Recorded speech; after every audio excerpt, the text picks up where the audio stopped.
The transition of television or TV viewing and the opportunities for brands, we hear so much about consumption, and we see consumption on mobile devices. Uh, Changing the TV business, perhaps building the core linear programming or not, but there's certainly an alternative universe that's developed.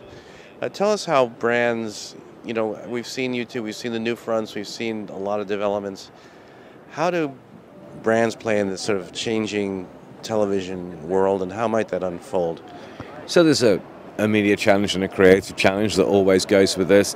I understand that over 35% of all video consumption among millennials is now online rather than by any form of broadcast and television.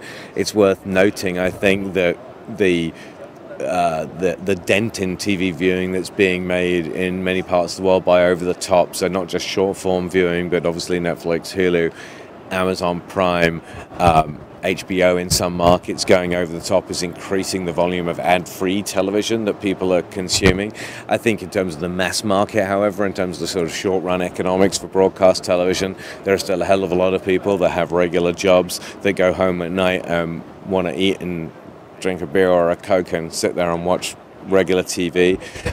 We haven't seen the big shark jump yet, which is live sports moving into a huge way into online and over-the-top environments, and you kind of wonder if this is the last World Cup, as we're here in the middle of the World Cup, not geographically in the middle of the World Cup, but temporally in the middle of the World Cup, and you wonder whether the next Olympic Games or the next World Cup could be over the top as well, because the live sport migration is if you like, the massive tipping point, I think, and we haven't gotten to that place yet. But we know for sure that we're in the business of reaggregating ratings now. If you actually look at the real numbers in terms of the total number of minutes consumed by the total population in linear TV versus online TV, linear TV is still massively dominant.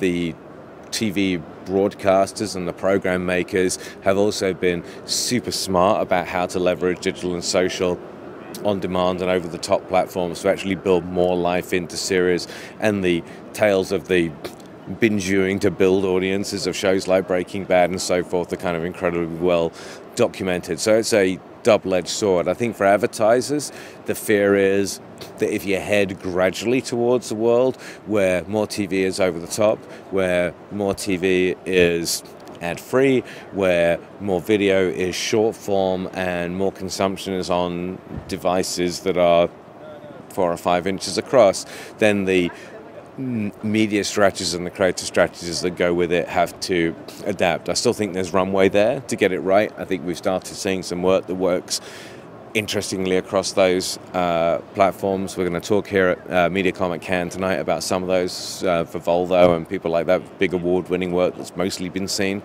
online. And I think the industry is transitioning, I wouldn't say comfortably, but mostly effectively.